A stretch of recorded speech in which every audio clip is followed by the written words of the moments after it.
Hello everyone, this is doctor Navata, gynaecologist. Pregnant ladies కొంతమంది, madam మా baby ఫేర్గా పుట్టాలంటే నేను ఏం ఫుడ్ తీసుకోవాలి, టీ కాఫీ తాగితే బేబీ ఏమన్నా డార్క్ కలర్లో పుడుతుందా, మిల్క్ ప్రోడక్ట్స్ ఎక్కువ తీసుకుంటే బేబీ తెల్లగా పుడుతుందా, కుంకుమ పువ్వు పాలల్లో వేసుకొని తాగితే ఫేర్ స్కిన్ ఉంటుందా బేబీకి అని చెప్పేసి ఇలాంటి డౌట్స్ అడుగుతూ ఉంటారు. చూడండి, బేబీ స్కిన్ కలర్ అనేది ప్యూర్గా జీన్స్ మీద డిపెండ్ అవుతుంది. అంటే ఒక బేబీకి 50% ఆఫ్ ద జీన్స్ మదర్ నుంచి వస్తాయి and 50% of the genes father నుంచి వస్తాయి. సో ఎవరి జీన్స్ అయితే డామినేట్ చేస్తాయో వాళ్ళ ఫీచర్స్ అండ్ స్కిన్ కలర్ వస్తుంటుంది.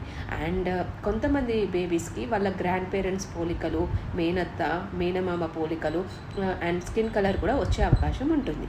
అంతే తప్ప మీరు తీసుకునే ఈ ఫుడ్ ద్వారా బేబీ స్కిన్ కలర్ అనేది చేంజ్ అవ్వదు.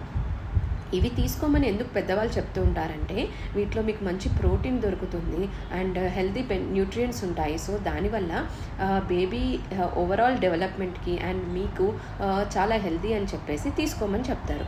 అంతే తప్ప ఇవి తీసుకుంటే బేబీ స్కిన్ కలర్ అనేది చేంజ్ అవ్వదు. Thank you for watching this video. Please subscribe to my channel. Thank you.